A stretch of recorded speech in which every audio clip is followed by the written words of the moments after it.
quería mostrar la pantalla, pero cuando comparto la pantalla me comparte los dos monitores y no van a ver nada.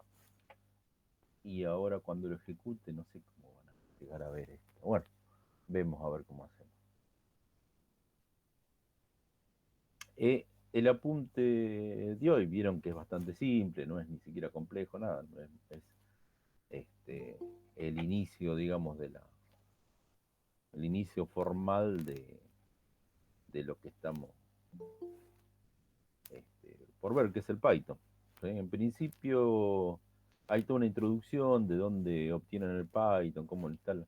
En la parte de instalación, yo no la, esta está hecha, la hizo la profesora de programación lógica, que ella daba a la mañana, ¿sí? Y tenía hecho el esquema en Windows. Yo le comenté que yo Windows no tenía, que me tenía que instalar una máquina virtual o algo, pero no tenía ganas, la verdad, de instalar un Windows. Encima el Windows que puedo llegar a instalar, un Windows viejo. Instalar encima 32 bits, cuando la mayoría tiene 64. Y me dice, yo lo tengo hecho. Ah, le digo, pásamelo. Bueno, entonces, listo. Me envió el apunte y yo más o menos lo adapté a el apunte mío. Entonces, esta metodología es la que describió la profesora. ¿Sí? Yo no lo pude probar porque no tengo Windows.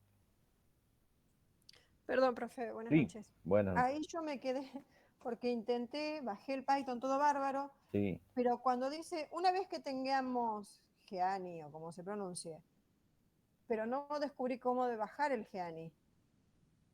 Ah, Gianni.org. ¿No está? Sí, por eso, llegué a entrar a la página todo, o sea, acá está el instructivo qué hacer A ver. después de que uno tiene el Geani, pero no lo pude descargar. No supe qué descargar del Gianni.org. Geani. Déjame ver. Y download, dicen en la pantalla. Pará. A ver. Dame un segundo. Una ventana. Profe, ¿es lo mismo si lo hago correr desde el Visual Studio? Es más, ahí en el apunte lo dice. Ustedes háganlo correr de donde quieran. Yo no les voy a dar soporte porque un Visual Studio no tengo, no conozco ni nada. Así que no les puedo decir. Supongo que debe ser mejor editor, mejor entorno, todo lo que quieran que el Gianni. A mí me gusta Gianni, pero a mí me gusta también, yo sin terminal me vuelvo loco. Es según la, la experiencia y las ganas de cada uno. Así que organícense como quieran. Para trabajar con Visual Studio, estoy absolutamente convencido que tiene que haber un montón de recursos en Internet que expliquen cómo configurar Visual Studio para trabajar en Python. Seguramente, el Visual Studio es medio de propósito general. Ahora, en el Gianni, acá está donde dice download. El tema es que donde dice download le lleva un montón de release. Y acá dice uno que es Windows. ¿Mm? Windows, Jenny, que sé yo, setup. Se bajan ese y listo. ¿Mm?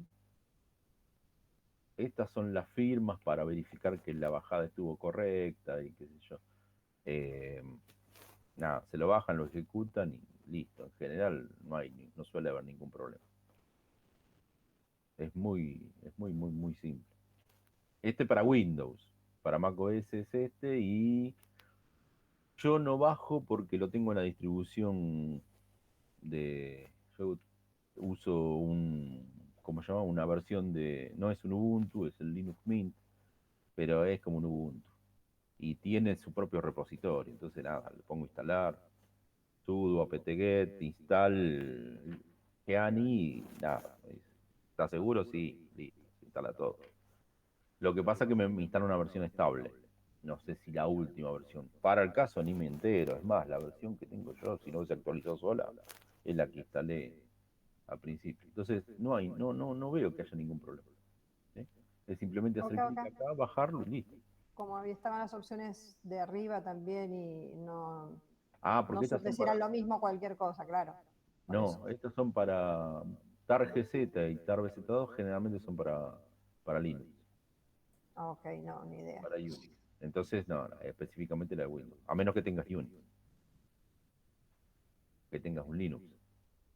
No, no, gracias. Entonces no, Windows. No. Muy bien, vamos a detener esta presentación, vamos a volver al apunte, si van viendo por dónde voy. Vamos a la ventana del apunte, que esta es clase 3. No. Ok. Entonces, tiene instalado el Python y deberían instalar algún editor. ¿Sí?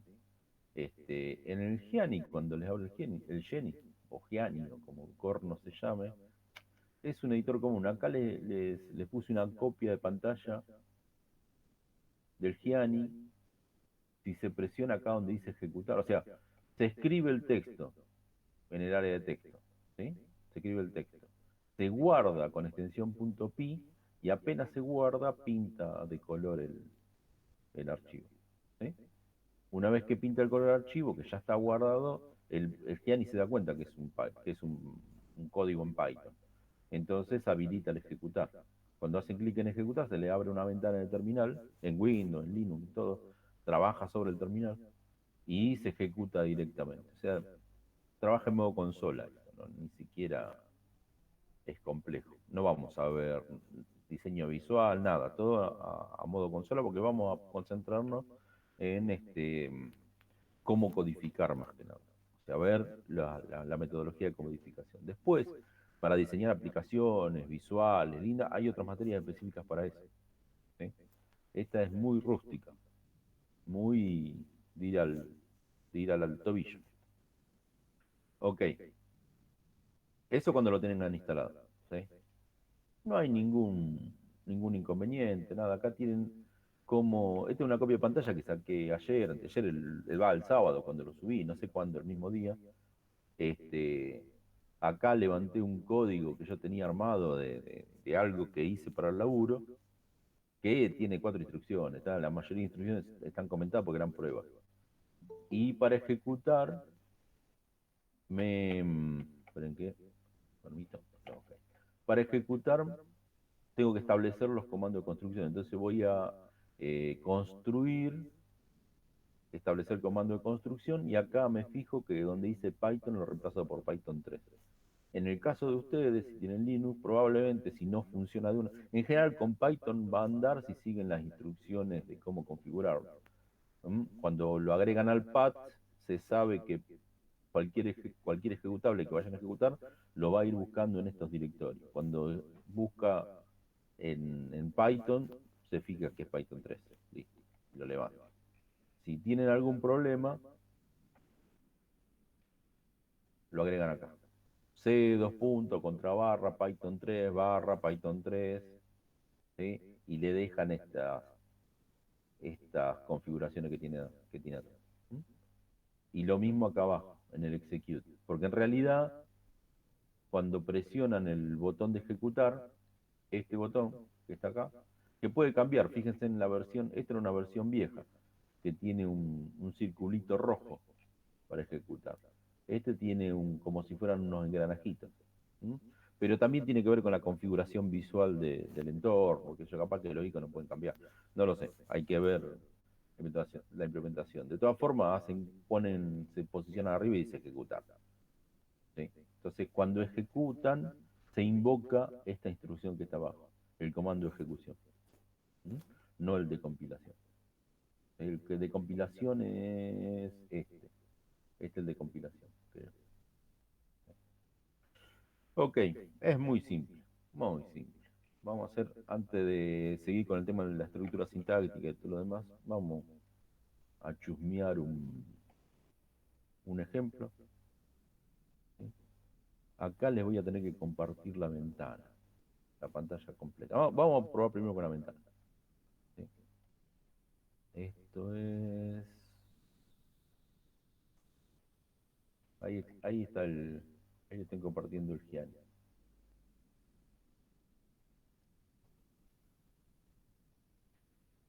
¿Sí? Este es un código ya hecho en Python. Lo que les digo es, código nuevo, ¿sí? Print, Hola mundo, este es el clásico. Fíjense que no colorea la sintaxis, no hace nada, pero cuando le digo archivo, guardar, ¿sí?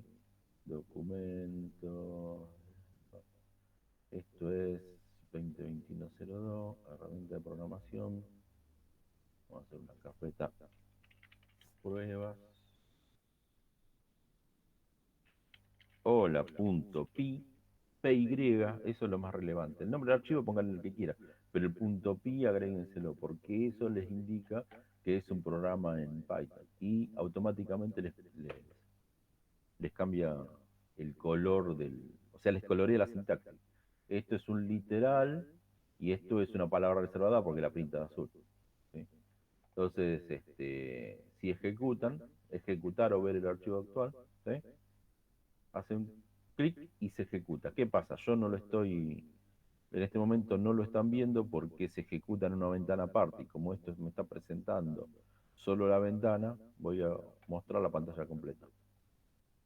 Pantalla completa. Permitir. Ahí va a salir la pantalla completa. ¿Qué pasa? Yo tengo dos pantallas, entonces por eso lo ven así y no ven nada. Este es el Gianni, esto que está acá, no sé si ven el mouse, si llegan a ver el mouse, esto es el Gianni y acá está la ventana donde se está ejecutando. Ahí escribió Hola Mundo. ¿Sí?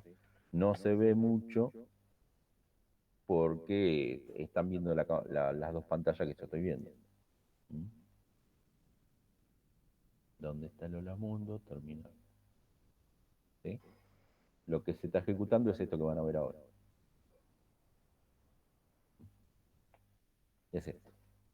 El texto Hola Mundo y bueno, cuando ustedes terminen de ejecutar simplemente le dan Enter y se cierra. ¿Mm? Ahí no se cerró, quedó abierto, pero porque se está presentando la ventana que se cerró. ¿Sí?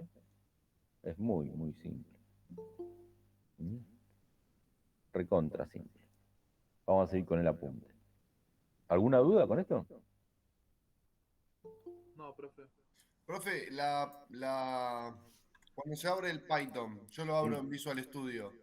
¿La aplicación es de consola, de escritorio, una extensión? No sé de qué ¿Cómo? estás hablando, si del De- Visual Studio o del Python. del Visual Studio para abrir el Python. El Visual Studio no tengo la menor idea, no sé. Ah, pues Yo el no uso Visual. Visual Studio. ¿Cómo? No, Yo la abrí, Axel, yo la abrí como consola ¿Cómo con- y ahora me funcionó. Ah, bueno, listo, era eso, gracias. nada, no. La verdad que si me preguntan del Visual Studio, yo no, o sea, cosas de Windows no me pregunten. Claro, pues yo tengo La mayoría instalado, las ignoro. tengo instalado el Visual Studio y ahí abro todos los programas, porque es al pedo instalarse todos los programas, bueno, ya tengo el Visual Studio. Entonces, nada, no, es como que tiene una metodología para abrirlo. Sí, pues, Ponerle el Visual Basic, que lo usamos en los viernes, sí, tiene una metodología también para abrirlo, que no sé ok. cómo era. Pero bueno, listo, gracias. No, de nada. No, la verdad que ni me quiero meter en el tema de Visual Studio. Profe, por lo que veo, no Sí. tiene ninguna, digamos, ninguna programación de base como en C++ que nos hacían poner Que les incluir crea las código. librerías y demás. Sí, pueden importar, pero no están obligados. No, porque por ejemplo, en C++, para poner Hola Mundo, como pusimos ahora, Sí, tienen que primero teníamos que poner include, include estudio, y stream. más, Ah, claro, estudio, porque estaban trabajando en C. STDIO, Standard Input Output, claro. trae salida estándar, pero eso es C, no es C++. En C++ No, usan IOStream. claro, Este, y acá son solo dos escribimos lenguajes, chicos, son dos lenguajes distintos. O sea, el C++ es un lenguaje, el Python es otro. ¿Sí? Para empezar eso. Entonces, sí, veamos la sintaxis del Python y veamos cómo se trabaja en Python. O sea, todavía no vimos nada de Python. Entonces, listo, no podemos todavía comparar. Vamos a ver una introducción primero. Y después sí, lo pueden comparar con el anterior. O sea, no se me adelanten, no se me desbanden, porque si no, ok, ok. son las 10 de la noche y todavía me tienen hablando pavada. Este, vamos a ver una introducción breve al lenguaje Python, porque ustedes ya conocen el C, por lo que veo ya conocen el C y ya han programado en PCInt. Y aunque no lo admitan, el PCInt es un lenguaje de programación. Si bien es un lenguaje que es exclusivo para el aprendizaje y que en realidad mm, es más como una implementación de un pseudocódigo, no es propiamente un lenguaje específico de programación para un determinado ámbito, sino que es de propósito educativo solamente. De todas formas, conserva la estructura de un lenguaje de programación. Entonces, muchos conceptos ya los tienen de los lenguajes de programación. Lo que vamos a ver es hacer un repaso de los elementos que conforman un lenguaje de programación, que ya lo han visto en PCInt y en C, pero esta vez aplicado al Python. O sea que todo esto lo tienen que haber visto. Lo que van a ver nuevo es solo lo de Python. Entonces, en principio, yo me voy a tener que guiar porque no tuve ni tiempo de revisar el apunte del fin de semana y ni me acuerdo lo que había puesto. Como cargué todas las materias, me olvidé. Entonces, me voy a ir guiando por el apunte. ¿Mm? En principio, Python es case sensitive como el C. O sea, en Visual Basic ustedes pueden escribir mayúscula, minúscula y da todo lo mismo. En Python no. En Python tiene que conservar las mayúsculas o minúsculas como están definidas. Ahora, el tema es cómo saben ustedes cómo están definidas. Bueno, hay palabras reservadas que forman parte del lenguaje. Esas están establecidas, la mayoría son en minúsculas. Hay algunas pocas que están en mayúsculas, ¿sí? Como true o false, por ejemplo. Las constantes true o false comienzan en mayúsculas. Ok. En general, la mayoría de palabras reservadas empiezan en minúsculas. ¿Sí? Se suele utilizar mucho la notación húngara. Eso saben lo que es porque lo han contestado en el práctico. Entonces, muchos de las métodos que se implementan en Python se escriben con mayúsculas y minúsculas. O sea, son varias palabras concatenadas sin espacio y en el comienzo de cada palabra se utiliza la mayúscula para diferenciar una palabra de otra. ¿Sí? ¿Qué pasa? Python, esencialmente, todos los tipos de datos que maneja son objetos. Aunque no lo parezca, son objetos. Entonces, como objetos, los datos que ustedes pueden utilizar suelen tener métodos y atributos ya declarados. ¿Mm? Algunos son transparentes para nosotros. Por ejemplo, los tipos numéricos, en general lo usamos como tipos numéricos de un lenguaje de programación elemental, como C o como PCInt, donde ustedes declaran un tipo que es numérico y listo, lo usan como número. En Python tienen diferenciado dos tipos elementales de datos numéricos, que son el tipo int, que son números enteros, o sea, sin coma. Supongo que se deben acordar ustedes de sistema de procesamiento de datos, cuando se explicó formas de representación de datos en unidad aritmético lógica, creo que fue la tercera clase, más o menos, le digo porque ahora estoy dando arquitectura computadora a los chicos que vienen detrás de ustedes y fue la tercera clase, seguro. O la cuarta, la tercera o la cuarta. Cuando se habló de forma de representación, se habló de los tipos enteros y después los que son en puntos flotantes. ¿Sí? O sea, la representación de datos naturales y enteros, o sea, naturales son sin el signo negativo, o sea, todos valores positivos, 0 en adelante, o sea que son naturales más el 0. Y los tipos enteros, en realidad la definición es para tipos enteros, se aplica a tipos enteros, o sea que los números enteros incluyen el signo. Ese es un tipo de datos, que es un tipo de dato elemental dentro del Python. Bueno, simplemente, ¿cómo declaran una variable de tipo entero? Le asignan un valor. Cuando ustedes le asignan un valor, el valor que le asignan es el que se va a determinar qué tipo de datos se están utilizando. Si el dato incluye un punto y un valor a continuación, que puede ser un 0, por ejemplo 3.0, ese valor, por más que el 3 es un entero y 3.0 es un 3 sin decimales, de todas formas al escribir 3.0, el Python interpreta que es un float, un valor float, o sea, de punto flotante. Los tipos de dato entero en la versión 3 de Python, el límite que tienen para indicar un valor entero es toda la memoria. O sea que pueden utilizar un valor entero tan grande como toda la memoria que tengan disponible. En general es, digámoslo, literalmente imposible definir un valor numérico tan grande como para agotar la memoria RAM del equipo. Ni siquiera el número más grande, que es el gogol, eh, llegaría a ocupar ni un mega, más o menos, o alrededor de un mega. Este, Más o menos, son 1 millón de dígitos, no, son un poco más de 1 millón de dígitos, pero es un mega, más de eso no es. Y estamos hablando que la memoria RAM tiene gigas disponibles. Entonces, literalmente pueden almacenar cualquier tipo de dato, cualquier tamaño. No es como el C, que el C cuando declara un valor de tipo entero tiene que ver qué implementación de C tiene, ¿sí? Para ver con cuántos bytes representa un valor entero. Entonces tienen entero de 32 bits para los C viejos, entero de 64 bits para los C modernos, ¿sí? O sea, el Visual C, creo que utilizaron ustedes, tiene valores de 64 bits, excepto que sea una versión vieja. O si es un C muy viejo, por ejemplo, los C que eran para DOS son de 16 bits, los valores enteros, ¿sí? Acá en Python es indeterminado la cantidad de bits que tiene. O sea, son grupos de bytes en realidad.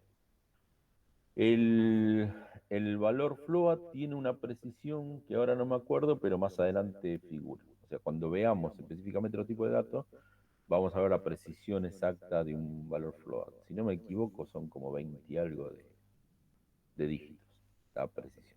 Pero bueno, ya más adelante lo vamos a ver. Después, otro tipo de datos que maneja es el tipo de dato booleano, o sea, true o false, donde las constantes lógicas son true con la T mayúscula o false con la F mayúscula. Esos son los literales, son dos palabras reservadas que indican constante de tipo booleano. O sea que una variable no le pueden poner de nombre true o false. ¿Sí? No se le puede. Después, otro tipo de datos que tienen es las cadenas de textos, los strings. Las cadenas de texto también tienen un tamaño ilimitado, no tienen un límite. Pueden almacenar una cadena de tamaño tan grande como la memoria que tengan disponible. Este, pero está implícito la codificación de esa cadena. O sea, tienen específicamente eh, cadenas de texto ASCII o cadenas de texto Unicode, ¿sí? Eso significa donde el texto está conformado por bytes en la cadena ASCII o el texto está conformado por tamaños variables, ¿sí? Donde la mayoría tienen 16 bits. Ese es el Unicode. Ok. Después, el, el tipo de datos de las variables es de tipado dinámico. Eso significa, si yo declaro una variable A y le asigno el valor 5, esa variable A va a ser de tipo entero. Pero inmediatamente después de usarlo, digo que A vale, entre comillas, hola mundo. Entonces, esa misma variable A se redefine como cadena de texto, ¿sí? Pero también inmediatamente después pueden decir que A está compuesta por una secuencia de valores entre llaves, por ejemplo. Entonces, convierten esa variable A en una lista. Y todas la mismo nombre. O sea que el tipado es dinámico. O sea, pueden cambiar el tipo cuando se les ocurra. Ahora lo que sí, el tipo está especificado perfectamente. O sea, un tipo entero es un tipo entero, un tipo float es un tipo float. No hay inconsistencia y están bien especificados cuáles son los tipos. Por eso dice que es fuertemente tipado. O sea, se puede cambiar de tipo, pero entre unos determinados tipos, ¿qué es la última versión de la válida? Claro, bueno, obvio, la última versión de la válida, sí, señor. ¿Sí? Acá les explica, acá le hace referencia a qué significa el tipado dinámico, ¿eh? Variable igual a 11, muestra la variable y el tipo de la variable. Type es una función que indica el tipo de datos, ¿sí? y le dice que es de la clase int. ¿Mm? Después se define variable como activo y cuando se muestra de vuelta el contenido de la variable y el tipo de variable, muestra el contenido del texto este activo y nos dice que es la clase de string. O sea, cambió el tipo. ¿Sí?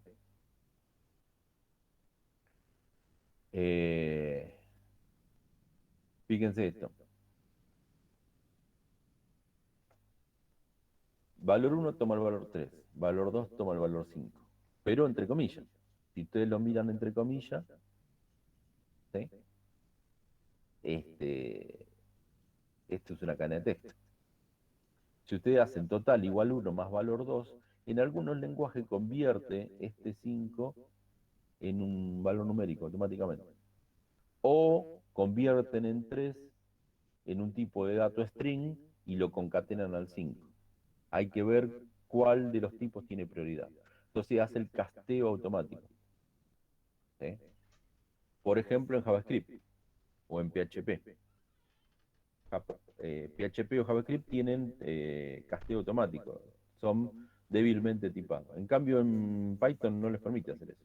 Uno de los dos lo tienen que convertir explícitamente en un tipo de dato equivalente al otro para poder hacer una operación. Entonces hay que convertirlo a entero. Para convertirlo a entero simplemente se utiliza esta función que es int sobre valor 2. Entonces valor 2, que es una cadena de texto, se castea, o sea, se convierte a entero.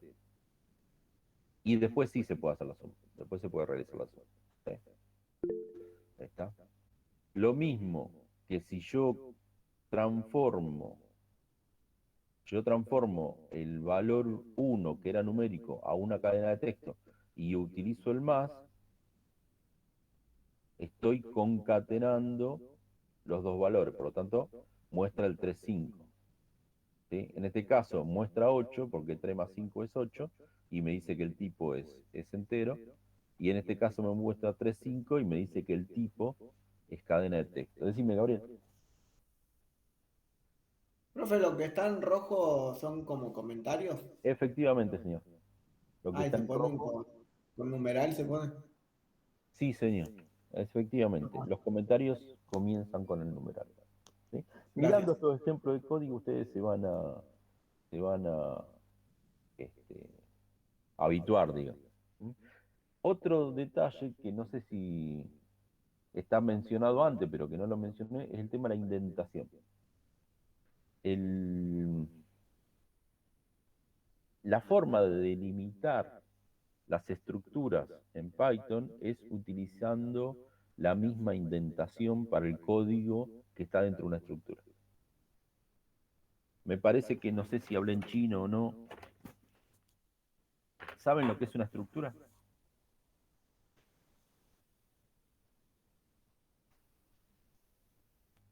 ¿Saben lo que es un bloque de código? En C, por ejemplo, ¿cómo delimitan un bloque de código?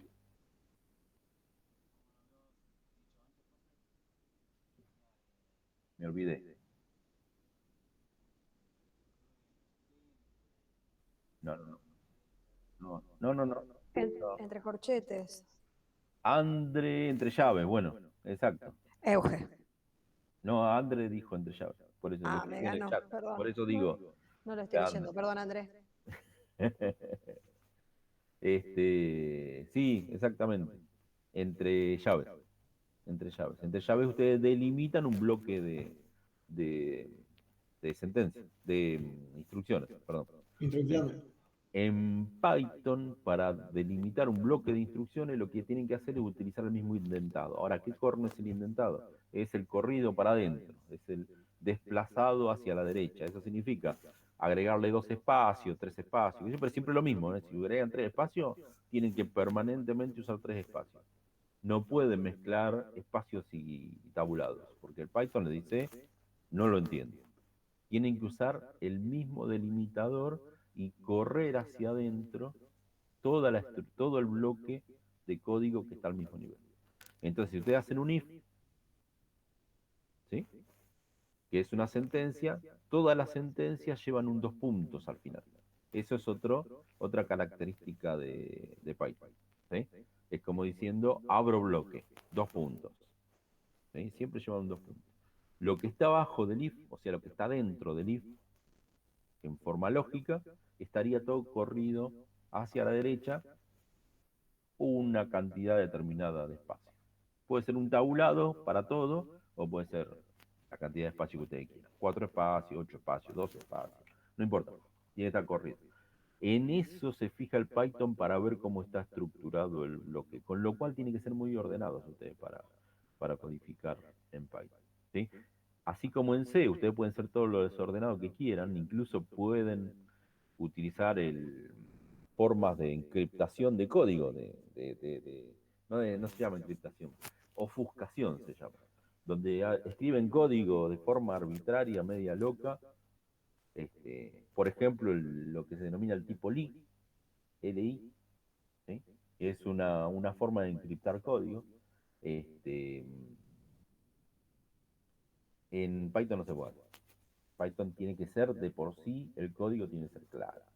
Entonces, mucho mejor para analizar y para modificar código en Python. ¿Sí? Es mucho más claro el código, pero mucho más claro, porque por obligación tiene que ser claro. Bien. Eh, Hasta acá, el indentado, entonces, sí, ya dije lo que es el indentado. Acá está definido, ¿no? El tema del indentado, de los espacios y las tabulaciones. ¿Sí? Eso también es relevante. Esto, obviamente, después péguenle una leída bien y traten de ejecutar este código que parece una tontería y todo lo demás, es una tontería, pero solo para practicar. ¿Sí? A ver qué les da. Decime, Juan.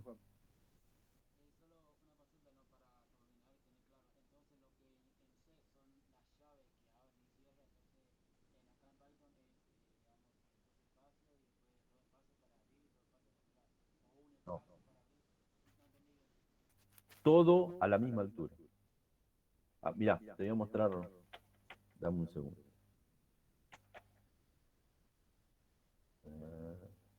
Dame un segundo. La pucha. Una ventana.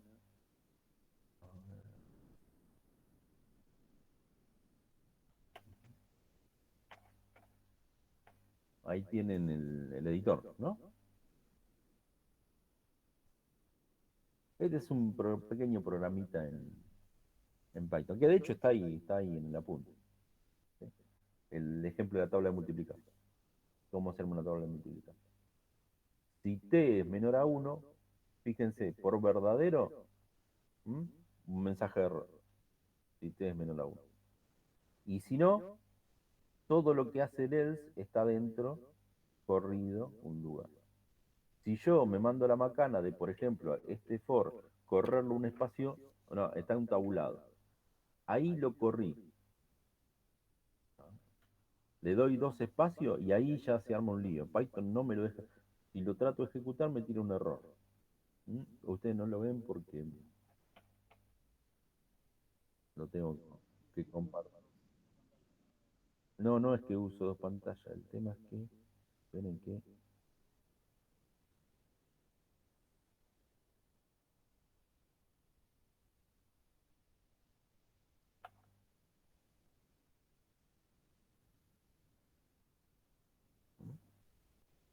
Ahí me tiró un error.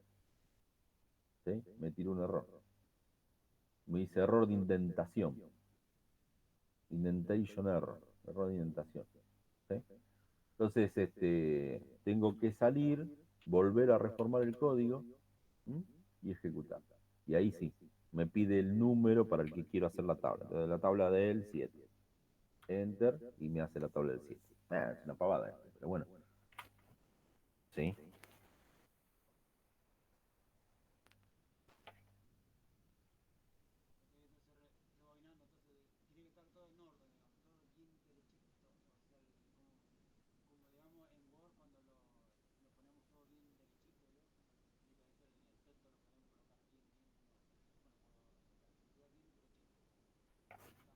Bien derechito, así nomás.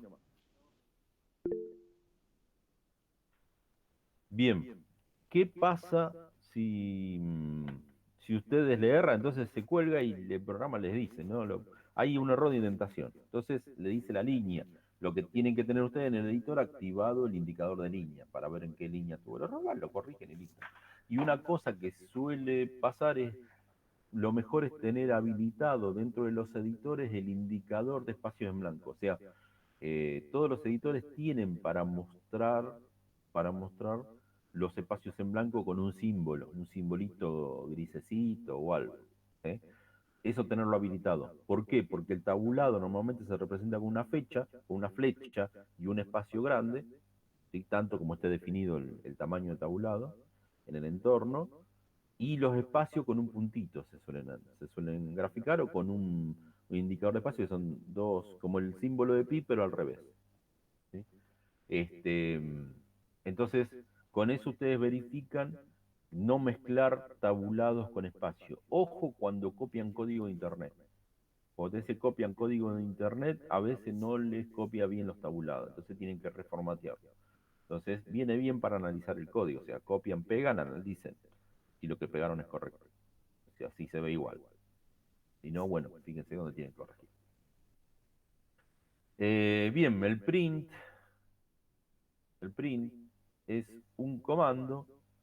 En realidad, en la versión Python 3 es una función que provoca la salida estándar. Eso significa, en la consola sale por el texto por la consola. Si ustedes están direccionando salida, por ejemplo, para la impresora, en la consola de comando se hace Python 3, nombre del programa, mayor, LPT1, por ejemplo, significa que todo el texto que vaya a salir, en vez de salir a la pantalla, sale a la impresora, porque ustedes redireccionan la salida estándar.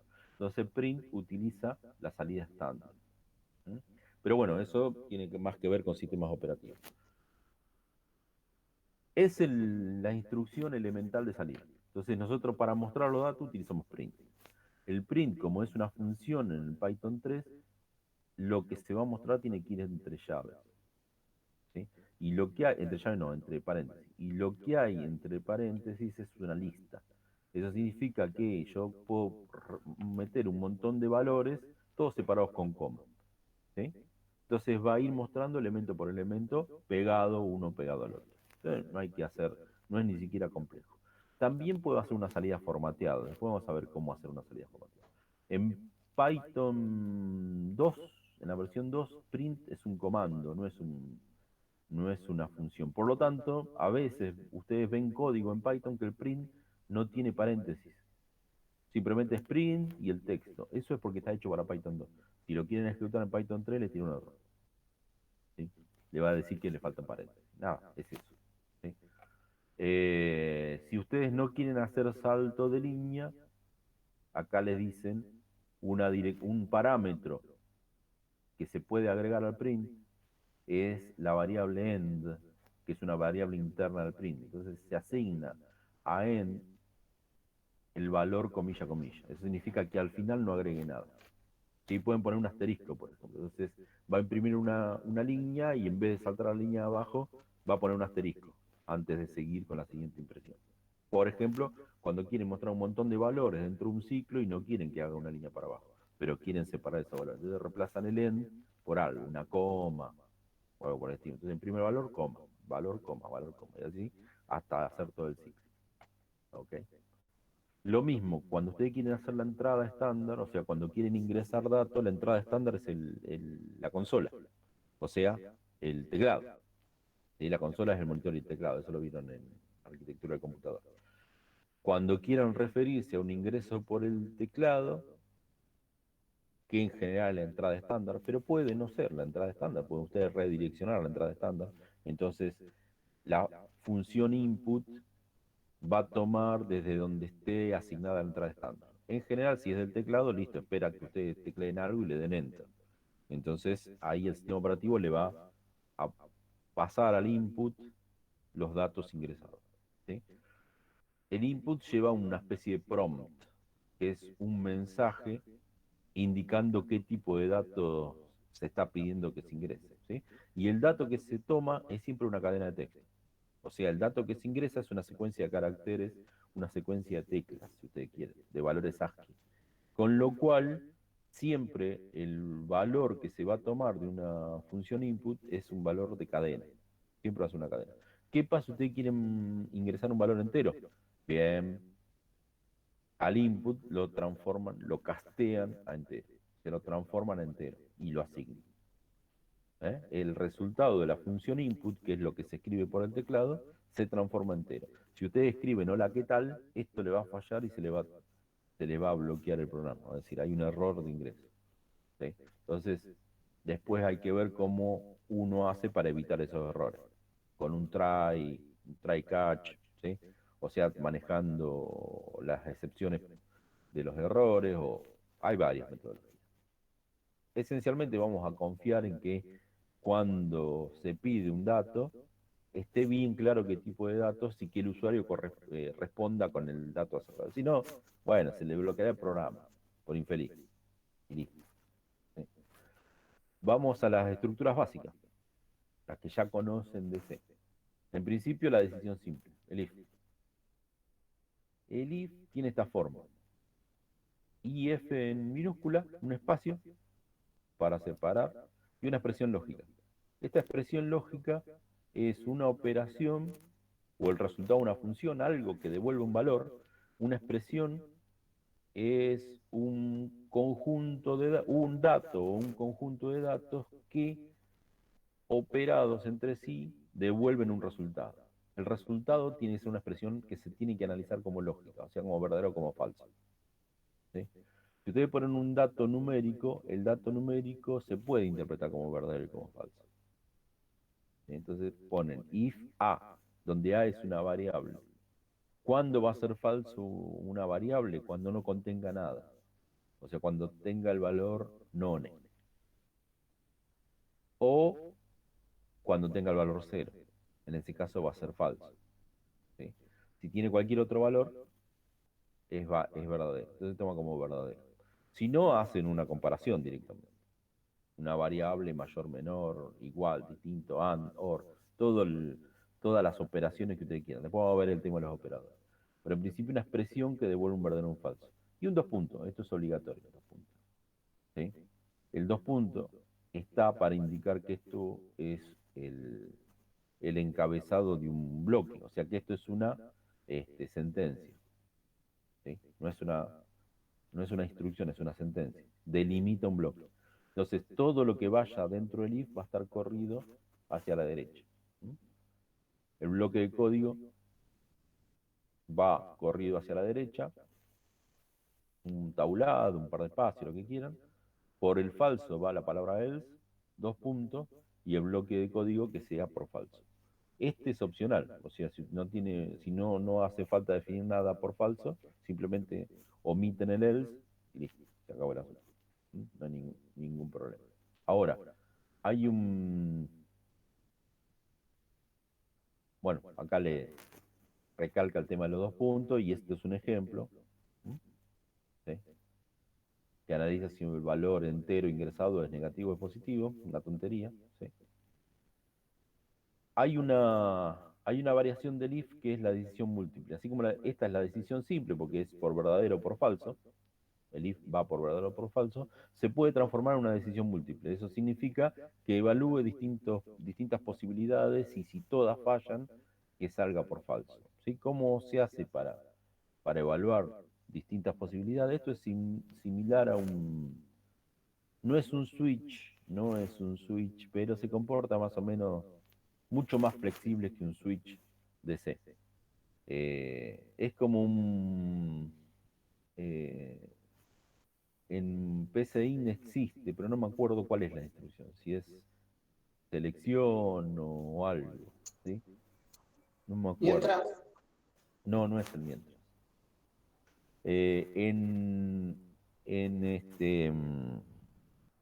En Visual Basic es select case. Select case, la expresión, dos puntos, valor. Case, la expresión, dos puntos, valor. como Case, según empecé. puede ser que sea un segundo, sí, la verdad que no me acuerdo. Sí, puede ser que sea el segundo, sí, señor. Sí, un según, porque mientras es un ciclo.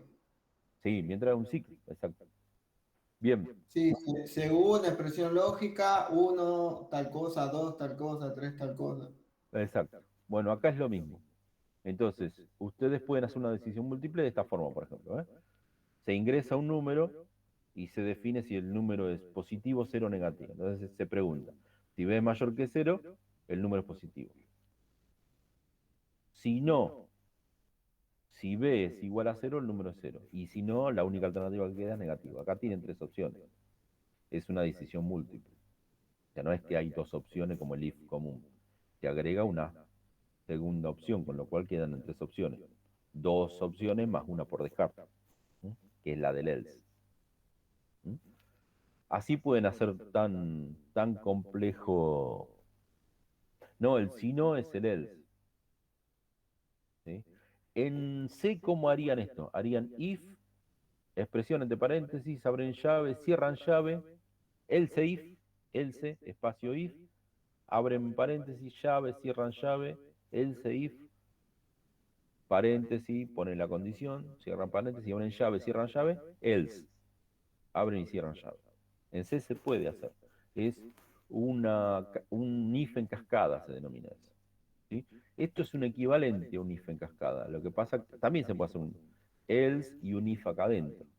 Se puede hacer. Este, esto sería cuando hay, sería como un select case del Visual Basic, digamos, ¿sí? Hay otros lenguajes que incluyen esa estructura, la decisión múltiple. ¿Sí? Ok. Esto se comportaría, si ustedes quieren hacer un switch, ¿sí? Harían if b igual a la primera opción, qué sé yo, b igual a 5, ¿sí? Tal decisión. El if b igual a 6, tal decisión. El if b igual a 7, tal decisión. Else, tal otro. ¿Sí? Lo que sería el default en el switch. Bueno, es lo mismo, esa es la decisión múltiple. Es una estructura es una variación de la decisión simple. No es muy. Y es bastante usada, pero no es muy notable. Lo único que fíjense esto, el operador de comparación, igual que el C, es el doble igual. No todos los operadores son iguales al del C, pero la mayoría son bastante parecidos. O sea, casi los mismos operadores del C andarían en el Python. Uno casi no lo piensa, lo usa directamente. La estructura repetitiva, la repetitiva condicional, obviamente, hay dos, la repetitiva y la iterativa. ¿Sí? La repetitiva es el while, es el mientras. Esto también de C lo han visto. While, entre paréntesis va una expresión de control, abren llave. Acá sería while, una expresión lógica que mientras sea verdadero va a seguir dentro de ejecutando el bloque de instrucciones y el dos puntos. Y después todo corrido hacia un lado. Por ejemplo acá, cuenta igual a 0, ingrese un valor positivo, mientras b sea mayor que 0, cuenta. Ingrese otro valor positivo, así. Cuenta valores positivos ingresados, hasta que ingresen a un 0 o un negativo. ¿Sí? El 0 no lo toma como positivo. Este es un defecto de lógica. Acá habría que pensar si está bien indicado. ¿Sí? Si 0 es positivo o no. Cero es neutro, ¿no? Se tomaría No, como neutro. No es no lo sé, positivo ni negativo. no quiero forzar una interpretación. Yo no sé si esto está bien o está mal. Yo sé lo que hace, pero no sé si está bien o está mal, y es discutible, todo lo que ustedes quieran. No voy a aventurar un si está bien o está mal. Pero acá se optó por decir ingrese un valor positivo considerando desde el 1 en adelante como un valor positivo. ¿Sí? Entonces, mientras el valor sea mayor a 0, lo va a contar. Entonces, cuando termine, cuando ingrese un valor que no sea positivo, va a decir se ingresó tantos valores positivos. ¿Sí? O sea que si ingresa un 0 no lo va a contar como positivo. ¿Mm? De hecho, esta es una estructura muy común que es la de doble entrada. Cuando se hace un proceso secuencial, lo que se denomina, se, se procesa una secuencia de datos, el último dato ingresado tiene que ser un valor fuera de dominio. Eso significa un valor que sea considerado inválido. Entonces, se pueden ingresar un montón de valores, toda una secuencia de valores válidos, en el primer inválido que ingresan, se corta la secuencia y se arriba el resultado, se muestra se calcula el resultado, si no está calculado en el ciclo, y se lo muestra. Este proceso secuencial se ejecuta normalmente cuando se este, lee un archivo secuencial. Cuando se lee un archivo de, de un dispositivo de almacenamiento, en general el método de lectura es el método secuencial, donde se lee un bloque de datos y se frena, por ejemplo, en un enter, en un fin de... ese sería el fin de registro. Se procesa, se pide otro ingreso, y así sucesivamente, hasta un último ingreso que no devuelve nada, simplemente activa un EOF, un fin de archivo. El último ingreso que se hace no trae nada, o trae por ahí el último dato ingresado, pero se activa el fin de archivo. Entonces acá se controla por EOF, por una función que me dice si acabó el archivo. Entonces, mientras el archivo no se acaba, hay una primera lectura y hay una lectura interna dentro del while para poder manejar la condición de salida del while.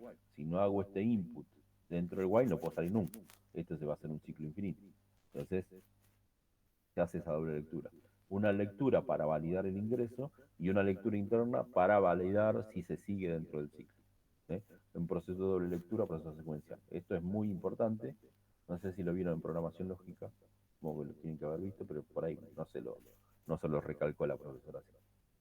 No lo sé. ¿Mm? Bien, fíjense, estas dos instrucciones, cuenta igual cuenta más uno y b igual a int, input, etcétera, son las dos instrucciones que están dentro del ciclo while. ¿Cómo me doy cuenta? Porque están corridas hacia adentro. Entonces, esto es un miento. Eso es un miento. Bien. Acá está cómo quedó codificado, ¿sí? Cómo lo colorea la sintaxis del PCInt. En el Visual Studio usará otro color, o en el PCInt incluso puede usar otro color, porque es según cómo lo tenga configurado. No sé cómo lo configuré yo, lo debo haber dejado por defecto, y por defecto usa estos colores. Pero ustedes lo pueden modificar tranquilamente. Pueden decir que las palabras reservadas, en vez de ser azul, que sean, qué sé yo, negrita. Verde oscuro, negrita. Entonces, esto lo va a pintar mejor. Los literales, en vez de ser este color amarillo, que sea un color rojo fuerte, por ejemplo. No sé, lo que quiera. Entonces, van a variar. ¿Sí? Int e input son funciones. Están declaradas como funciones. Entonces, por eso los pinta de otro color. Pero los pinta de color. Y los que dejan negro, cuenta B, cuenta y B, son palabras del usuario. Estas son palabras reservadas, palabras reservadas, palabras reservadas. Literal, el verde está el literal numérico, los literales numéricos están en verde, las cadenas de texto están en amarillo y las palabras del usuario en negra, en color negro. ¿Sí? Los operadores no los resaltan de ninguna forma, los dejan negro, evidentemente. También se pueden colorear los operadores. Entonces va a ser un análisis sintáctico antes de que mande a ejecutar. Entonces con eso ustedes pueden prever dónde se mandará una macana sintáctica antes de ejecutarlo y que el mismo Python le diga, no, acá le erraste por esto. Lo que no les corrige es el tabulado, es lo único. Puede haber editores que brinden mejor soporte para el lenguaje Python, pero al nivel en que lo vamos a utilizar, la verdad que ni merece la pena. Lo mejor es el editor al que estén acostumbrados, siempre que se pueda configurar para ejecutar Python. ¿Ok? Y es bastante liviano, por eso yo lo recomiendo, porque el que yo uso, pero también porque lo uso porque es bastante liviano. Ok, la otra estructura de control es la iteración. La iteración, que es el variar de PCInt, o el for de C, en Python es for también. Lo que pasa es que el for no es un incremento automático, como en el caso que lo que se suele utilizar en el PCInt es un incremento automático, es un contador automático, que tiene un valor inferior, una cota superior y un incremento. Están definidos esos tres valores. Si no, por defecto el incremento es 1, la unidad. Siempre crece en 1, si no lo declaran. Pero también lo pueden hacer decrecer o saltar de A2 o del valor arbitrario que ustedes quieran, en PCInt. En C, el if es como un while. ¿sí? Va if y va una expresión lógica. Pero esa expresión lógica que va está acompañada de otras dos expresiones. Una expresión inicial, que generalmente es la inicialización de la variable, punto y coma. La expresión lógica, que mientras sea verdadero siguen dentro del ciclo, punto y coma, una expresión que se ejecuta por cada ciclo donde se itera en el for. ¿Sí? Con lo cual el for del C no es un iterador. No es un iterador. ¿Sí? Y en el Python tampoco es un iterador. En el Visual Basic, cuando lo vean, cuando creo que lo están viendo, el for sí es un iterador. Está asociado a una variable que cuenta. Una variable de tipo contador, un contador automático. Ok, es una iteración. Es una iteración. Yo especifico cuántos ciclos quiero. Delimito la cantidad. Este es similar a un iterador. ¿Sí? Lo que hace es ir evaluando los elementos que componen una lista de valores. O sea, recorre una lista de valores. Se comporta, para los que conocen algo de JavaScript o de PHP, por ejemplo, como un for each. El for del Python es un for each, para cada. ¿Sí? O sea, revisa una lista de valores y va tomando cada uno de los valores que están en esa lista, dentro de la variable auxiliar. Es un iterador, pero un iterador medio especial. Entonces, acá hay un ejemplo. Se declara una lista. Esta lista está entre corchetes. ¿Sí?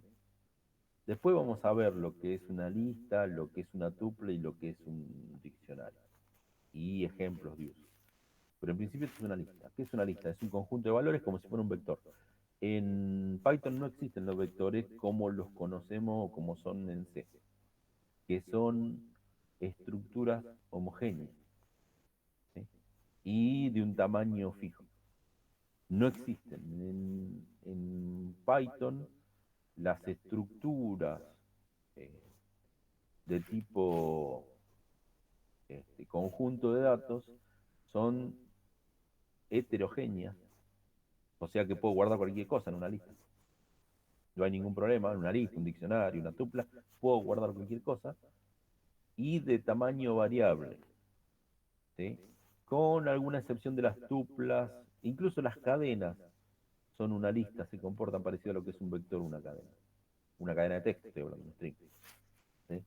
En C, propiamente dicho, las cadenas de texto son un arreglo de caracteres terminados con un carácter nulo, en C. En Python es más o menos similar. ¿Sí? Son iterables las cadenas de texto. O sea que yo puedo recorrer o usar una variable, por ejemplo, for i in nombre, donde nombre almacena el nombre de una persona, y hago un print por cada uno de los valores i. ¿Qué es i? Cada una de las letras, cada uno de los caracteres que componen esa cadena. ¿Sí? Entonces, acá tiene una lista. ¿Qué es una lista? Fíjense, está compuesta por un montón de cosas raras. O sea, esta lista contiene en el elemento sub 0 un entero con valor 1. En el elemento sub 1 un valor float de tipo 2.5. En el elemento 2 un string, una cadena de texto. En el elemento 3 otra lista. ¿Mm? Esta lista contiene otra lista en la tercera posición. Después tiene otro entero, una cadena de texto, otra cadena de texto y un valor lógico. ¿Por qué tiene esto? Pues, nada, para mostrar que se puede, nada más que eso. ¿Sí? Entonces, en la lista almaceno lo que se me canta, porque la lista no deja de ser un objeto. Es un objeto con un montón de referencia a distintos valores. Y esos valores pueden ser objetos, pueden ser cualquier cosa. De hecho, van a ser objetos. El Python maneja todo con objetos. Entonces, listo.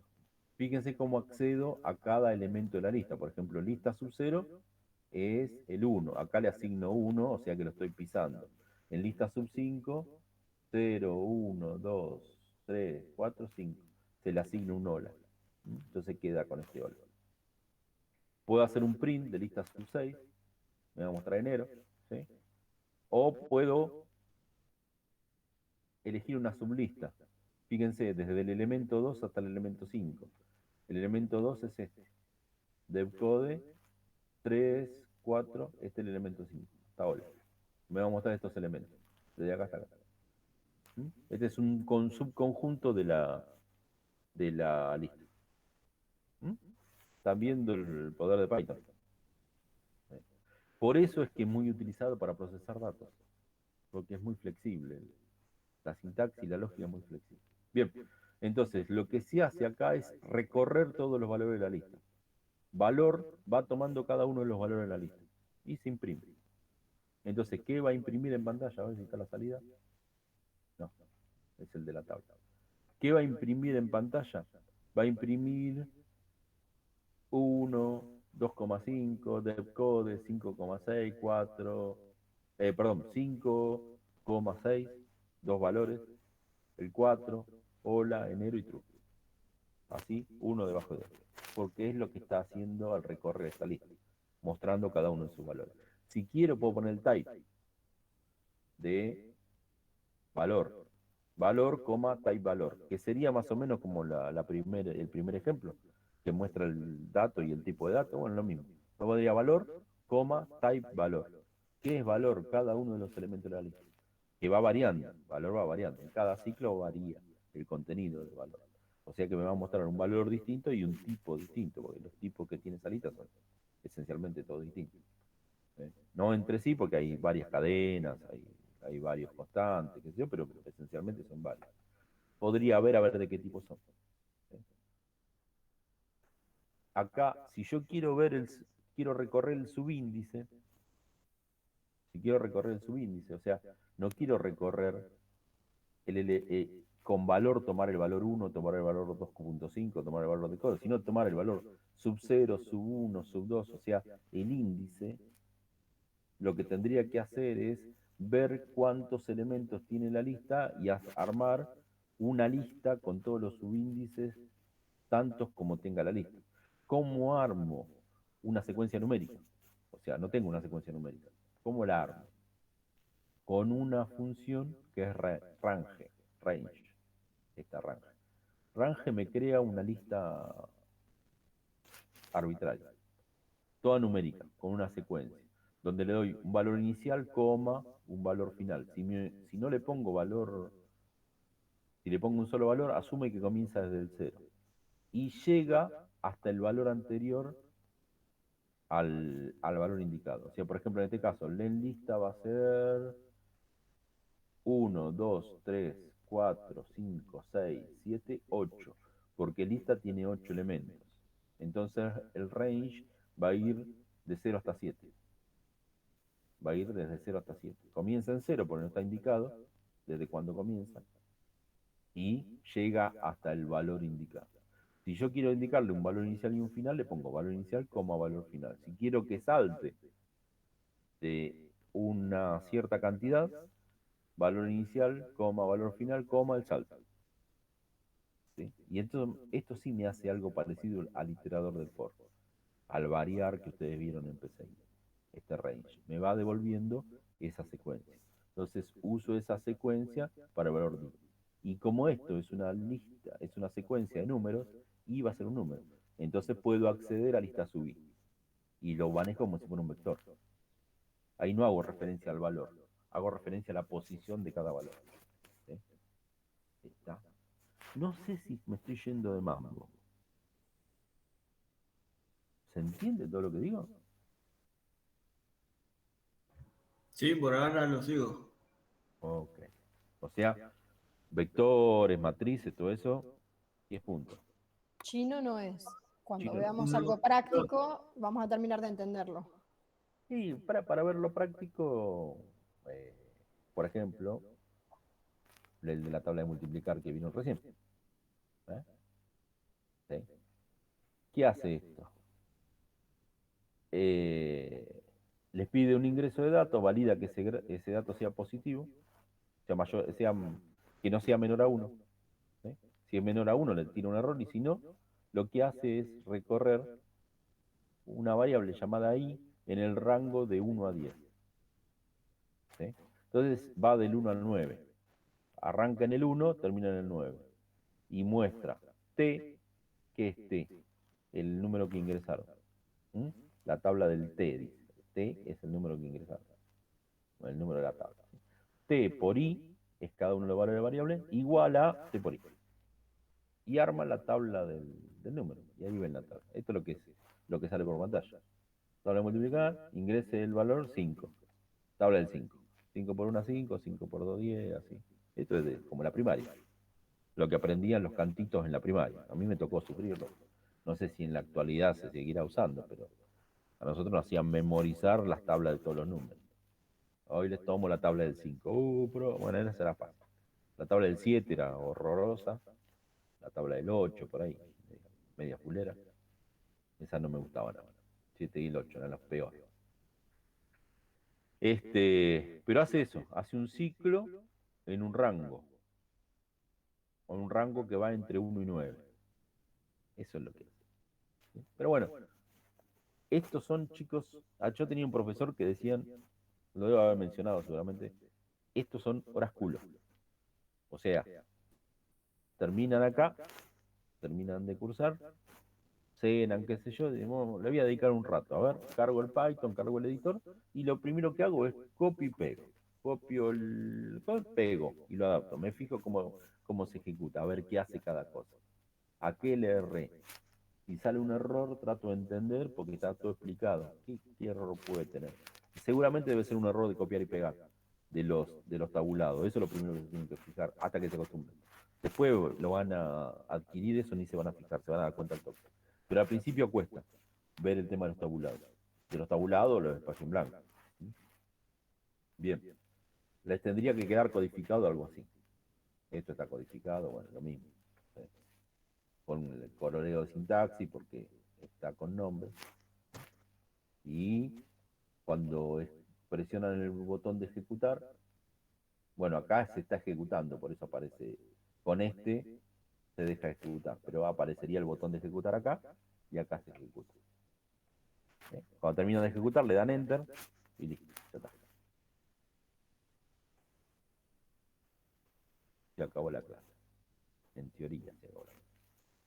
Acá tienen bibliografía complementaria. Por si se ponen a codificar, cosa que espero que prueben un ratito. Esto no le va a llevar 20 minutos, una hora, qué sé yo. La idea es que sea medio como un divertimento ahora. Instalar el Python y probar a ver cómo ejecutar el Python. ¿Y con qué lo pruebo? Con algún programa tonto. Y bueno, en principio no analizan mucho el código, analizan que funcione. Entonces copian un programa que saben que anda y lo ejecutan. Y cuanto más tonto sea el programa, mejor, porque menos van a pensar en los contenidos del programa y más en si está bien instalado o cuál es el entorno de trabajo. ¿Mm? Es como aprender a manejar esto. Al principio van a estar pendientes de los cambios, pero después se hace natural eso. Te lo digo yo que no sé manejar. Bueno, no importa. Acá tienen la historia del lenguaje Python, si quieren leerlo, qué sé yo. Acá está traducida al castellano. Nada, le puse, para los que no saben traducir al castellano, cómo se hace para traducir al castellano. Pero bueno, listo. Y un par de recomendaciones interesantes. Este enlace se los recomiendo siempre, está muy interesante. Si se enganchan con por ejemplo, van a ver cómo se hace una aplicación visual en Python con un par de librerías simples. ¿Sí? Igual tiene su complejidad, no es que sale de una, o sea, lo copian, lo pegan y sale andando. Si lo quieren entender y todo lo demás, tiene su complejidad. Sobre todo cómo configurar el Python, cómo hacerlo correr, etcétera, etcétera, etcétera. Por ejemplo, en Linux, cuando ustedes instalan en Linux, la mayoría de procedimientos de instalación están programados en Python. Por eso es que de por sí el Linux les instala el Python. ¿Por qué? Porque para hacer las aplicaciones es un lenguaje recontra simple, ¿sí? Y muy flexible, entonces lo pueden cambiar cuando se le ocurre. Por eso les implementa el Python 2 punto algo. ¿Y por qué 2 punto algo? Porque hace un montón de años que lo vienen usando. Entonces, para no tener que andar traduciendo todo el código a la versión 3 y todo, dejan estable la versión 2. ¿Sí? Es como en internet, que ustedes dicen PHP, el que más se usa. Bueno, sí. y ven un montón de sitios que todavía están en PHP 5. ¿No? Como si PHP anda por la versión, ni sé qué versión anda. Creo que por la 8 anda, no sé, todavía no me acuerdo. ¿Por qué siguen la 5? Y porque la 5 sigue siendo estable y se sigue manteniendo. Entonces muchos sitios todavía están codificados en la versión 5. Ok. Entonces, Python para impaciente es un blog de un muchacho que explica Python y lo hace de una manera bastante agradable y le va a dar una idea de cómo utilizar el Python. Y después esto que es un recurso muy importante, que es la comunidad argentina de Python. Acá tienen un foro con preguntas, aunque en general cuando uno tira algún problema, cómo corregir tal cosa, van a DevOps, no me acuerdo ahora cómo se llama el sitio, uno de desarrolladores que es el que de Google de movida les muestra, que es el más utilizado. Pero acá hay grupos hay como foro, hay un montón de cosas, incluso hay tablón de anuncios de trabajo y qué sé yo, hay anuncios de cursos, hay montones de recursos ahí en Python.org. Pero eso sí les gusta formar parte de una comunidad, cosas por el estilo, o chusmear, a ver qué onda con Python. ¿Sí? Y otra cosa que les sugiero es que traten de pasar de PCInt, o sea, la mayoría de programas que hicieron en PCInt son bastante básicos. Ustedes lo tienen codificado y todo lo demás. ¿Por qué no prueban traducir un programa en PCInt que ya saben cómo funciona? No lo tienen que desarrollar desde cero. Ya lo entienden, porque se supone que lo hicieron ustedes, de codificarlo en Python. Yo no les tiro ahora ningún programa para no hacerlo pensar con cuestiones elementales. Prefiero que se instalen en el Python y que prueben con los códigos que están armados solo para ver si funciona. ¿Ok? ¿Qué quieren que les diga? Yo conozco a un profesor, ¿sí?, que les va a explicar con PCI. ¿Sí? O sea, casualmente mañana. Cuando les dé estructura de datos, le va a dar código en PCI al principio. Entonces, hagan lo que quieran ustedes. No. Be free. Sé libre, sentite libre. 13 páginas, chicos. Llenos de dibujitos. O sea que no hay mucho. Sí, tienen que leer, yo les diría, peguen una leída, qué sé yo. O a medida que vayan practicando, si instalan el Python, abren el editor, se chorean el código, miran más o menos qué es lo que hace, y revisen y todo lo demás. No hay mucho. Hoy es cortito la clase. ¿Sí? Y ni siquiera es compleja. Hoy. Ya la vamos a ir complejizando. ¿Alguna duda? ¿Les debo algo? No, bro. Bueno, muy bien. Me dio sueño. Ok. Bueno, chicos, entonces los dejo libre nomás, sin ninguna duda. Nos vemos la semana que viene, si Dios quiere. Y nada, Estamos hablando. cuéntenme el lunes que viene, a ver cómo viene con el Python, todo lo demás. O sea, lo que quiero decir es, no se hagan los tontos, instálense el Python y traten de practicar, no vaya a ser que el lunes que viene venga acá y le dije, che, ¿qué onda con el Python? Ah, bien. Y mentira, no hicieron nada. No, porque se van a empezar a atrasar. ¿Está? Es un ratito eso de instalar el Python y probarlo, no es tampoco tanto. Así que confío en ustedes, chicos. ¿Eh? Bueno, Dale, profe, gracias. dale, pásenlo lindo. Nos vemos. Chau, Abrazo. chau. Chau. Mañana. Nos vemos. Chao. Chau. Igualmente. Nos vemos la próxima semana. Dale, hasta la próxima. Chau.